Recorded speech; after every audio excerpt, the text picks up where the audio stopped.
एक महीना गुजर गया। प्रयाग के सबसे अधिक छपने वाले दैनिक पत्र में एक नोटिस निकल रहा है जिसमें रमानाथ के घर लौट आने की प्रेरणा दी गई है और उसका पता लगाने वाले आदमी को 500 रुपये इनाम देने का वचन दिया गया है। मगर अभी कहीं से कोई खबर नहीं आई। जालपा चिंता और दुख से घुली जाती है। उसकी दशा देखकर दयानाथ को भी उस पर दया आने लगी है। आखिर एक दिन उन्होंने दीनदयाल को लिखा, आप आकर बहू को कुछ दिनों के लिए ले जाइए।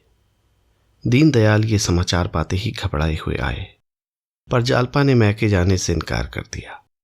दीनदयाल ने विस्मित होकर कहा, क्या यहां पड़े पड़े प्राण देने का विचार है? जालपा ने गंभीर स्वर में कहा, अगर प्राणों को इसी भांति जाना होगा तो कौन रोक सकता है? मैं अभी नहीं मरने की। दादाजी सच मानिए, अभागिनों के लिए वहां भी जगह नहीं है। दीनदयाल, आखिर चलने में हरज ही क्या है? शहजादी और बासंती दोनों आई हुई हैं, उनके साथ हंस बोल कर जी बहलता रहेगा। जालपा, यहां लाला और अम्मा जी को अकेली छोड़कर जाने का मेरा जी नहीं चाहता। जब रोना ही लिखा है तो रोऊंगी। दीनदयाल, ये क्या बात हुई? सुनते हैं कुछ कर्ज हो गया था। कोई कहता है सरकारी रकम खा गए थे। जालपा, जिसने आपसे ये कहा उसने सरासर झूठ कहा। दीनदयाल, तो फिर चले क्यों गए? जालपा, ये मैं बिल्कुल नहीं जानती। मुझे बार बार खुद यही शंका होती है। दीनदयाल, लाला दयानाथ से तो झगड़ा नहीं हुआ? जालपा, लाला जी के सामने तो ये सिर तक नहीं उठाते, पान तक नहीं खाते, भला झगड़ा क्या करेंगे? उन्हें घूमने का शौक था, सोचा होगा यूं तो कोई जाने न देगा, चलो भाग चलें। दीनदयाल, शायद ऐसा ही हो। कुछ लोगों को इधर उधर भटकने की सनक होती है। तुम्हें यहां जो कुछ तकलीफ है मुझसे साफ साफ कह दो, खर्च के लिए कुछ भेज दिया करूं। जालपा ने गर्व से कहा, मुझे कोई तकलीफ नहीं है दादाजी, आपकी दया से किसी चीज की कमी नहीं है। दयानाथ और रामेश्वरी दोनों ने जालपा को समझाया, पर वो जाने पर राजी न हुई। तब दयानाथ झुंझला कर बोले, यहां दिन भर पड़े पड़े रोने से तो अच्छा है। जालपा, क्या वो कोई दूसरी दुनिया है, या मैं वहां जाकर कुछ और हो जाऊंगी? और फिर रोने से क्यों डरूं? जब हंसना था तब हंसती थी, जब रोना है तब रोऊंगी। वो काले कोसों चले गए हों, पर मुझे तो हरदम यहीं बैठे दिखाई देते हैं। यहां वे स्वयं नहीं है, पर घर की एक एक चीज में बसे हुए हैं। यहां से जाकर तो मैं निराशा से पागल हो जाऊंगी। दीनदयाल समझ गए ये अभिमानिनी अपनी टेक न छोड़ेगी। उठकर बाहर चले गए। संध्या समय चलते वक्त उन्होंने 50 रुपये का एक नोट जालपा की तरफ बढ़ाकर कहा, इसे रख लो, शायद कोई जरूरत पड़े। जालपा ने सिर हिलाकर कहा, मुझे इसकी बिल्कुल जरूरत नहीं है दादाजी। हाँ, इतना चाहती हूं कि आप मुझे आशीर्वाद दें। संभव है आपके आशीर्वाद से मेरा कल्याण हो। दीनदयाल की आंखों में आंसू भर आए। नोट वहीं चारपाई पर रखकर बाहर चले गए। क्वार का महीना लग चुका था। मेघ के जल शून्य टुकड़े कभी कभी आकाश में दौड़ते नजर आ जाते थे। जालपा छत पर लेटी हुई उन मेघ खंडों की किल्लौने देखा करती। चिंता व्यथित प्राणियों के लिए इससे अधिक मनोरंजन की और वस्तु ही कौन है?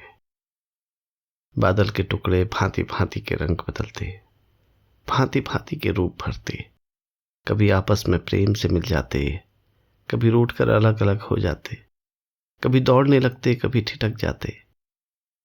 जालपा सोचती, रमानाथ भी कहीं बैठे यही मेघ क्रीड़ा देखते होंगे। इस कल्पना में उसे विचित्र आनंद मिलता। किसी माली को अपने लगाए पौधों से, किसी बालक को अपने बनाए हुए घरौंदों से जितनी आत्मीयता होती है, कुछ वैसा ही अनुराग उसे उन आकाशगामी जीवों से होता था। विपत्ति में हमारा मन अंतर्मुखी हो जाता है। जालपा को अब यही शंका होती थी कि ईश्वर ने मेरे पापों का ये दंड दिया है। आखिर रमानाथ किसी का गला दबाकर ही तो रोज रुपये लाते थे, कोई खुशी से तो ना दे देता। ये रुपये देखकर वो कितनी खुश होती थी। इन्हीं रुपयों से तो नित्य शौक श्रृंगार की चीजें आती रहती थीं। उन वस्तुओं को देखकर अब उसका जी जलता था। यही सारे दुखों का मूल है। इन्हीं के लिए तो उसके पति को दूसरे शहर जाना पड़ा। वे चीजें उसकी आंखों में अब कांटों की तरह गड़ती थी, उसके हृदय में शूल की तरह चुभती थी। आखिर एक दिन उसने इन चीजों को जमा किया। मखमली स्लीपर, रेशमी मोजे, तरह तरह की बेलें, फीते, पिन, कंघियां, आईने, कोई कहां तक गिनाए। अच्छा खासा एक ढेर हो गया। वो इस ढेर को गंगा में डुबा देगी और अब से एक नए जीवन का सूत्रपात करेगी। इन्हीं वस्तुओं के पीछे आज उसकी ये गति हो रही है। आज वो इस माया जाल को नष्ट कर डालेगी। उनमें कितनी ही चीजें तो सुंदर थीं कि उन्हें फेंकते मोह आता था, मगर ग्लानि की उस प्रचंड ज्वाला को पानी के ये छींटे क्या बुझाते। आधी रात तक वो इन चीजों को उठा उठा कर अलग रखती रही, मानो किसी यात्रा की तैयारी कर रही हो। हाँ, ये वास्तव में यात्रा ही थी।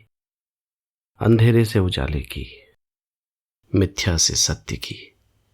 मन में सोच रही थी, अब यदि ईश्वर की दया हुई और वो फिर लौटकर घर आए तो वो इस तरह रहेगी कि थोड़े से थोड़े में निर्वाह हो जाए। एक पैसा भी व्यर्थ न खर्च करेगी। अपनी मजदूरी के ऊपर एक कौड़ी भी घर में ना आने देगी। आज से उसके नए जीवन का आरंभ होगा। जो ही 4 बजे सड़क पर लोगों के आने जाने की आहट मिलने लगी, जालपा ने बैग उठा लिया और गंगा स्नान करने चली। बैग बहुत भारी था। हाथ में उसे लटकाकर 10 कदम भी चलना कठिन हो गया था। बार बार हाथ बदलती थी। ये भय भी लगा हुआ था कि कोई देख न ले। बोझ लेकर चलने का उसे कभी अवसर न पड़ा था। इक्के वाले पुकारते थे पर वो इधर कान न देती थी। यहां तक कि हाथ बेकाम हो गए तो उसने बैग को पीठ पर रख लिया और कदम बढ़ाकर चलने लगी। लंबा घूंघट निकाल लिया था कि कोई पहचान ना सके। वो घाट के समीप पहुंची तो प्रकाश हो गया था। सहसा उसने रतन को अपनी मोटर पर आते देखा। उसने चाहा सिर झुकाकर मुंह छिपा ले, पर रतन ने दूर से ही पहचान लिया। मोटर रोककर बोली, कहाँ जा रही हो बहन? ये पीठ पर बैग कैसा है? जालपा ने घूंघट हटा लिया और निशंक होकर बोली, गंगा स्नान करने जा रही हूं। रतन, मैं तो स्नान करके लौट आई, लेकिन चलो तुम्हारे साथ चलती हूं। तुम्हें घर पहुंचाकर लौट जाऊंगी। बैग रख दो। जालपा, नहीं नहीं, ये भारी नहीं है। तुम जाओ, तुम्हें देर होगी, मैं चली जाऊंगी। मगर रतन ने न माना। कार से उतरकर उसके हाथ से बैग ले ही लिया और कार में रखती हुई बोली, क्या भरा है तुमने इसमें? बहुत भारी है, खोल कर देखूं? जालपा, इसमें तुम्हारे देखने लायक कोई चीज नहीं है। बैग में ताला न लगा था। रतन ने खोल कर देखा तो विस्मित होकर बोली, इन चीजों को कहां लिए जाती हो? जालपा ने कार पर बैठते हुए कहा, मैं इन्हें गंगा में बहा दूंगी। रतन ने विस्मय में पड़कर कहा, गंगा में? कुछ पागल तो नहीं हो गई हो?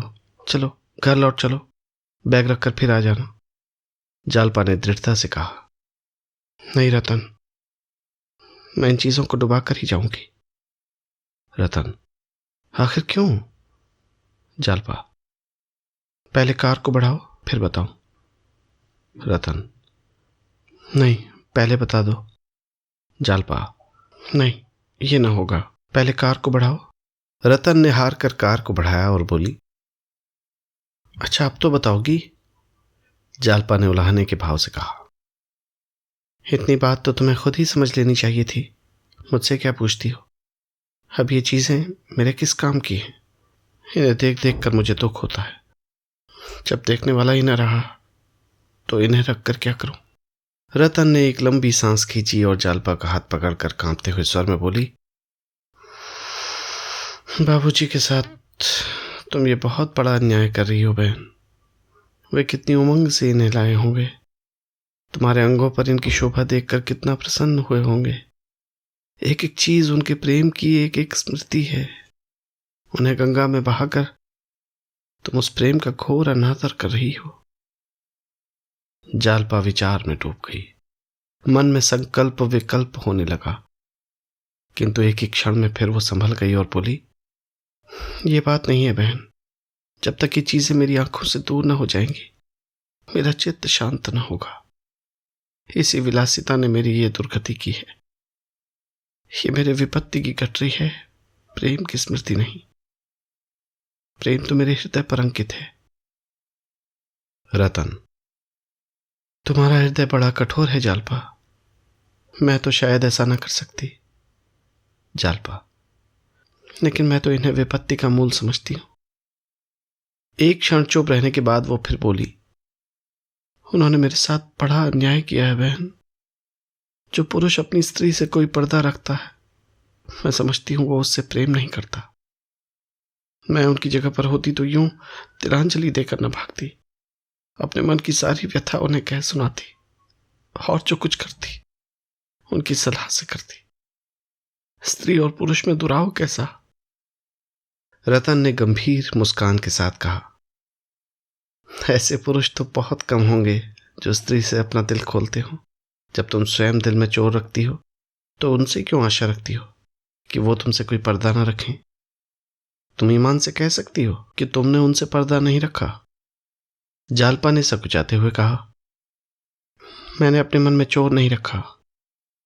रतन ने जोर देकर कहा, झूठ बोलती हो, बिल्कुल झूठ। अगर तुमने विश्वास किया होता तो वो भी खुलते। जालपा इस आक्षेप को अपने सिर से न टाल सकी। उसे आज ज्ञात हुआ कि कपट का आरंभ पहले उसी की ओर से हुआ। गंगा का तट आ पहुंचा। कार रुक गई। जालपा उतरी और बैग को उठाने लगी, किंतु रतन ने उसका हाथ हटाकर कहा, नहीं, मैं इसे न ले जाने दूंगी।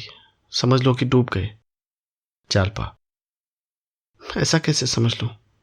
रतन, मुझ पर दया करो, बहन के नाते। जालपा, बहन के नाते तुम्हारे पैर धो सकती हूं, मगर इन कांटों को हृदय में नहीं रख सकती। रतन ने भौहें सिकोड़कर कहा, किसी तरह न मानोगी? जालपा ने स्थिर भाव से कहा, हां, किसी तरह नहीं। रतन ने विरक्त होकर मुंह फेर लिया। जालपा ने बैग उठा लिया और तेजी से घाट से उतरकर जल तट तक पहुंच गई। फिर बैग को उठाकर पानी में फेंक दिया। अपनी निर्बलता पर यह विजय पाकर उसका मुख प्रदीप्त हो गया। आज उसे इतना गर्व और आनंद हुआ, उतना उन चीजों को पाकर भी न हुआ था। उन असंख्य प्राणियों में जो इस समय स्नान ध्यान कर रहे थे, कदाचित किसी को अपने अंतःकरण में प्रकाश का ऐसा अनुभव न हुआ होगा। मानो प्रभात की सुनहरी ज्योति उसके रोम रोम में व्याप्त हो रही है। जब वो स्नान करके ऊपर आई तो रतन ने पूछा, डुबा दिया? जालपा, हां।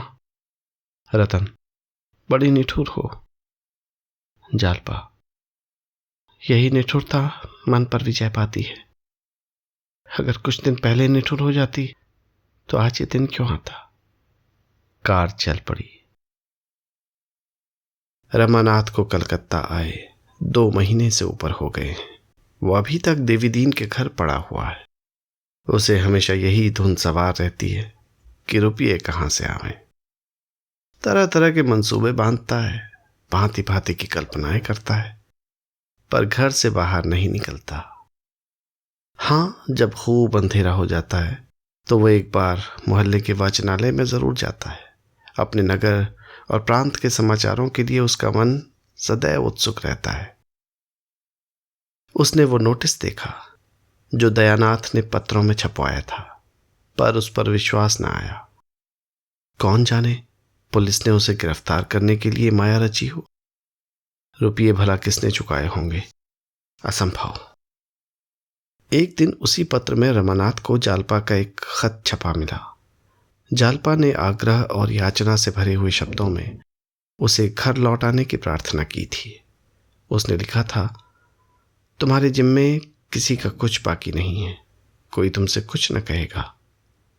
रमा का मन चंचल हो उठा, लेकिन तुरंत ही उसे ख्याल आया, ये भी पुलिस की शरारत होगी।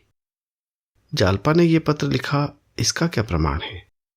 अगर ये भी मान लिया जाए कि रुपये घर वालों ने अदा कर दिए होंगे, तो क्या इस दशा में भी वो घर जा सकता है? शहर भर में उसकी बदनामी हो ही गई होगी, पुलिस में इत्तला की ही जा चुकी होगी। उसने निश्चय किया कि मैं नहीं जाऊंगा। जब तक कम से कम 5,000 रुपये हाथ में ना हो जाएंगे, घर जाने का नाम न लूंगा। और रुपये नहीं दिए गए, पुलिस मेरी खोज में है, तो कभी घर न जाऊंगा, कभी नहीं। देवी दीन के घर में 2 कोठरियां थी और सामने एक बरामदा था। बरामदे में दुकान थी। एक कोठरी में खाना बनता था और दूसरी कोठरी में बर्तन भांडे रखे हुए थे। ऊपर एक कोठरी थी और छोटी सी खुली हुई छत। रमा इसी ऊपर के हिस्से में रहता था। देवी दीन के रहने, सोने, बैठने का कोई विशेष स्थान न था। रात को दुकान बढ़ाने के बाद वही बरामदा शयन गृह बन जाता था। दोनों वहीं पड़े रहते थे। देवी दीन का काम चिलम पीना और दिन भर गप्पे लड़ाना था। दुकान का सारा काम बुढ़िया करती थी। मंडी जाकर माल लाना, स्टेशन से माल भेजना या लेना, ये सब भी वही कर लेती थी। देवी दीन ग्राहकों को पहचानता तक न था। थोड़ी सी हिंदी जानता था। बैठा बैठा रामायण, तोता मैना, रामलीला या माता मरियम की कहानी पढ़ा करता। जब से रमा आ गया है, बुढ़े को अंग्रेजी पढ़ने का शौक हो गया है। सवेरे ही प्राइमर लाकर बैठ जाता है और 9-10 बजे तक अक्षर पढ़ता रहता है। बीच बीच में लतीफ़े भी होते जाते हैं, जिनका देवी दीन के पास अखंड भंडार है। मगर जग्गो को रमा का आसन जमाना अच्छा नहीं लगता। वो उसे अपना मुनीम तो बनाए हुए है, हिसाब किताब भी उसी से लिखवाती है, पर इतने से काम के लिए वो एक आदमी रखना व्यर्थ समझती है। ये काम तो वो ग्राहकों से यूं ही करा लेती थी। उसे रमा का रहना खलता था। पर रमा इतना विनम्र, इतना सेवा तत्पर, इतना धर्मनिष्ठ है कि वो स्पष्ट रूप से कोई आपत्ति नहीं कर सकती। हाँ, दूसरों पर रखकर श्लेष रूप से उसे सुना सुनाकर दिल का गुबार निकालती रहती है। रमा ने अपने को ब्राह्मण कह रखा है और उसी धर्म का पालन करता है। ब्राह्मण और धर्मनिष्ठ बनकर वो दोनों प्राणियों का श्रद्धा पात्र बन सकता है। बुढ़िया के भाव और व्यवहार को वो खूब समझता है, पर करे क्या? बेहयाई करने पर मजबूर है। परिस्थिति ने उसके आत्मसम्मान का अपहरण कर डाला है। एक दिन रमानाथ वाचनालय में बैठा हुआ पत्र पढ़ रहा था कि एकाएक उसे रतन दिखलाई पड़ गई। उसके अंदाज से मालूम होता था कि वो किसी को खोज रही है। 20 आदमी बैठे पुस्तकें और पत्र पढ़ रहे थे। रमा की छाती धक धक करने लगी। वो रतन की आंखें बचाकर सिर झुकाए हुए कमरे से निकल गया और पीछे के अंधेरे बरामदे में, जहां पुराने टूटे फूटे संदूक और कुर्सियां पड़ी हुई थी, छिपा खड़ा रहा। रतन से मिलने और घर के समाचार पूछने के लिए उसकी आत्मा तड़प रही थी, पर मारे संकोच के सामने न जा सकता था। कितनी बातें पूछने की थीं, पर उनमें मुख्य यही थी कि जालपा के विचार उसके विषय में क्या हैं। उसकी निष्ठुरता पर रोती तो नहीं है, उसकी उद्दंडता पर क्षुब्ध तो नहीं है, उसे धूर्त और बेईमान तो नहीं समझ रही है, दुबली तो नहीं हो गई है। और लोगों के क्या भाव हैं? क्या घर की तलाशी हुई? मुकदमा चला? ऐसी ही हजारों बातें जानने के लिए वो विकल हो रहा था, पर मुंह कैसे दिखाए। वो झांक झांक कर देखता रहा। जब रतन चली गई, मोटर चल दी, तब उसकी जान में जान आई। उसी दिन से 1 सप्ताह तक वो वाचनालय न गया, घर से निकला तक नहीं। कभी कभी पड़े पड़े रमा का जी ऐसा घबराता कि पुलिस में जाकर सारी कथा कह सुनाए। जो कुछ होना है हो जाए। 1-2 साल की कैद इस आजीवन कारावास से तो अच्छी है। फिर वो नए सिरे से जीवन संग्राम में प्रवेश करेगा, हाथ पांव बचाकर काम करेगा, अपनी चादर के बाहर जौ भर भी पांव न फैलाएगा। लेकिन एक ही क्षण में हिम्मत टूट जाती। इस प्रकार 2 और महीने बीत गए। पूस का महीना आया। रमा के पास जाड़ों का कोई कपड़ा न था। घर से तो वो कोई चीज लाया ही न था। यहां भी कोई चीज न बनवा सका था। अब तक तो उसने धोती ओढ़कर किसी तरह रातें काटी, पर पूस के कड़कड़ाते जाड़े लिहाफ या कंबल के बगैर कैसे कटते। बेचारा रात भर गठरी बना पड़ा रहता। जब बहुत सर्दी लगती तो बिछावन ओढ़ लेता। देवी दीन ने उसे एक पुरानी दरी बिछाने को दे दी थी। उसके घर में शायद यही सबसे अच्छा बिछावन था। इस श्रेणी के लोग चाहे 10,000 के गहने पहन लें, शादी ब्याह में 10,000 खर्च कर दें, पर बिछावन गोदड़ा ही रखेंगे। इस सड़ी हुई दरी से जाड़ा भला क्या करता, पर कुछ न होने से तो अच्छा ही था। रमा संकोचवश देवीदीन से कुछ न कह सकता था और देवीदीन भी शायद इतना खर्च उठाना न चाहता था। यह संभव है इधर उसकी निगाह ही न जाती हो। जब दिन ढलने लगता तो रमा रात के कष्ट की कल्पना से भयभीत हो उठता था, मानो काली बला दौड़ती चली आती हो। रात को बार बार खिड़की खोलकर देखता कि सवेरा होने में कितनी कसर है। एक दिन शाम को वो वाचनालय जा रहा था कि उसने देखा एक बड़ी कोठी के सामने हजारों कंगले जमा हैं। उसने सोचा, ये क्या बात है, क्यों इतने आदमी जमा हैं? भीड़ के अंदर घुसकर देखा तो मालूम हुआ सेठ जी कंबलों का दान कर रहे हैं। कंबल बहुत घटिया थे, पतले और हल्के, पर जनता एक पर एक टूटी पड़ती थी। रमा के मन में आया, एक कंबल ले लूं, यहां मुझे कौन जानता है, अगर कोई जान भी जाए तो क्या हर्ज। गरीब ब्राह्मण अगर दान का अधिकारी नहीं तो और कौन है। लेकिन एक ही क्षण में उसका आत्मसम्मान जाग उठा। वो कुछ देर तक वहां खड़ा ताकता रहा, फिर आगे बढ़ा। उसके माथे पर तिलक देखकर मुनीम जी ने समझ लिया ये ब्राह्मण है। इतने सारे कंगलों में ब्राह्मणों की संख्या बहुत कम थी। ब्राह्मणों को दान देने का पुण्य कुछ और ही है। मुनीम मन में प्रसन्न था कि एक ब्राह्मण देवता दिखाई तो दिए। इसलिए जब उसने रमा को जाते देखा तो बोला, पंडित जी कहाँ चले, कंबल तो लेते जाइए। रमा हमारे संकोच के गड़ गया। उसके मुंह से केवल इतना ही निकला, मुझे इच्छा नहीं है। यह कहकर वो फिर बढ़ा। मुनीम जी ने समझा शायद कंबल घटिया देखकर देवता जी चले जा रहे हैं। ऐसे आत्मसम्मान वाले देवता उसे अपने जीवन में शायद कभी मिले ही न थे। कोई दूसरा ब्राह्मण होता, 2-4 चिकनी चुपड़ी बातें करता और अच्छे कंबल मांगता। ये देवता बिना कुछ कहे निर्व्याज भाव से चले जा रहे हैं तो अवश्य कोई त्यागी जीव हैं। उसने लपक कर रमा का हाथ पकड़ लिया और बोला, आओ तो महाराज, आपके लिए चोखा कंबल रखा है, ये तो कंगलों के लिए है।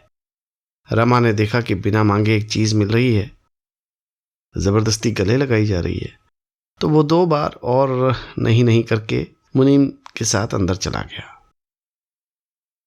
मुनीम ने उसे कोठी में ले जाकर तख्त पर बिठाया और एक अच्छा सा दबीज कंबल भेंट किया।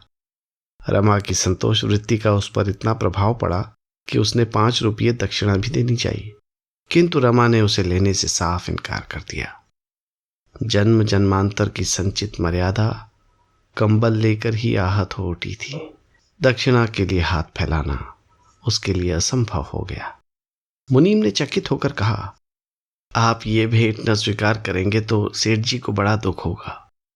रमा ने विरक्त होकर कहा, आपके आग्रह से मैंने कंबल ले लिया, पर दक्षिणा नहीं ले सकता। मुझे धन की आवश्यकता नहीं। जिस सज्जन के घर टिका हुआ हूं वो मुझे भोजन देते हैं, और मुझे लेकर क्या करना है। सेठ जी मानेंगे नहीं। आप मेरी ओर से क्षमा मांग लीजिएगा। आपके त्याग को धन्य है। ऐसे ही ब्राह्मणों से धर्म की मर्यादा बनी हुई है। कुछ देर बैठिए तो सेठ जी आते होंगे, आपके दर्शन पाकर बहुत प्रसन्न होंगे। ब्राह्मणों के परम भक्त हैं और त्रिकाल संध्या वंदन करते हैं महाराज। 3 बजे रात को गंगा तट पर पहुंच जाते हैं और वहां से आकर पूजा करने बैठ जाते हैं। 10 बजे भागवत का पारायण करते हैं, भोजन पाते हैं, तब कोठी में आते हैं। 3-4 बजे फिर संध्या करने चले जाते हैं। 8 बजे थोड़ी देर के लिए फिर आते हैं। 9 बजे ठाकुर द्वारे में कीर्तन सुनते हैं और फिर संध्या करके भोजन पाते हैं। थोड़ी देर में आते ही होंगे। आप कुछ देर बैठें तो बड़ा अच्छा हो। आपका स्थान कहाँ है? रमा ने प्रयाग न बताकर काशी बतलाया। इस पर मुनीम जी का आग्रह और बढ़ा, पर रमा को यह शंका हो रही थी कि कहीं सेठ जी ने कोई धार्मिक प्रसंग छेड़ दिया तो सारी कलई खुल जाएगी।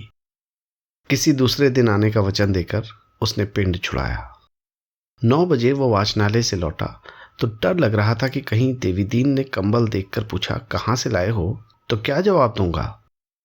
कोई बहाना कर दूंगा, कह दूंगा एक पहचान की दुकान से उधार लाया हूं। देवीदीन ने कंबल देखते ही पूछा, सेठ करोड़ीमल के यहां पहुंच गए क्या महाराज। रमा ने पूछा, कौन सेठ करोड़ीमल। अरे वही जिसकी बड़ी लाल कोठी है। रमा कोई बहाना न कर सका, बोला, हाँ, मुनीम जी ने पिंड ही न छोड़ा, बड़ा धर्मात्मा जीव है।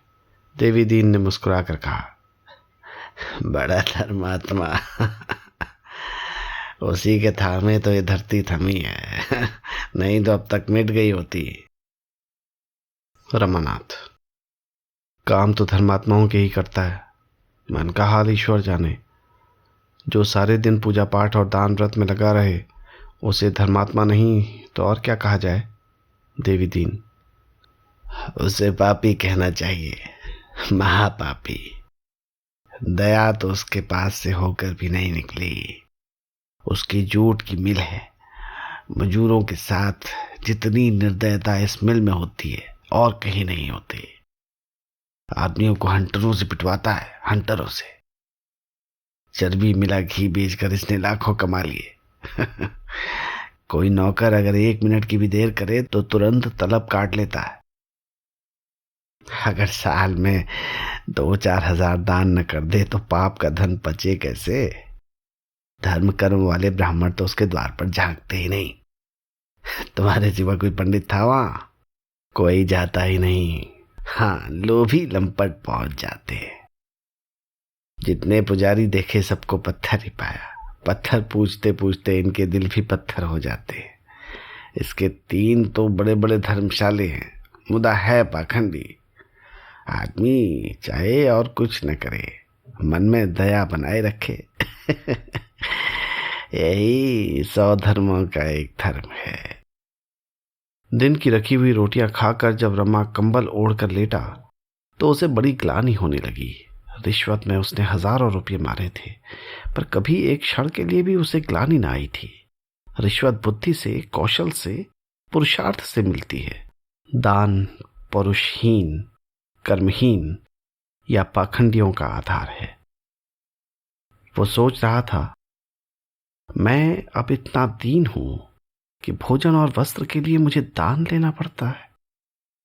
वो देवीदीन के घर 2 महीने से पड़ा हुआ था, पर देवीदीन उसे भिक्षुक नहीं मेहमान समझता था। उसके मन में कभी दान का भाव आया ही न था। रमा के मन में ऐसा उद्वेग उठा कि इसी दम थाने में जाकर अपना सारा वृत्तांत कह सुनाए। यही न होगा 2-3 साल की सजा हो जाएगी, फिर तो यूं प्राण सूली पर न टंगे रहेंगे। कहीं डूब ही क्यों न मरूं, इस तरह जीने से फायदा ही क्या। न घर का हूं न घाट का, दूसरों का भार तो क्या उठाऊंगा, अपने ही लिए दूसरों का मुंह तकता हूं। इस जीवन से किसका उपकार हो रहा है, धिक्कार है मेरे जीने को। रमा ने निश्चय किया, कल निशंक होकर काम की टोह में निकलूंगा। जो कुछ होना है हो।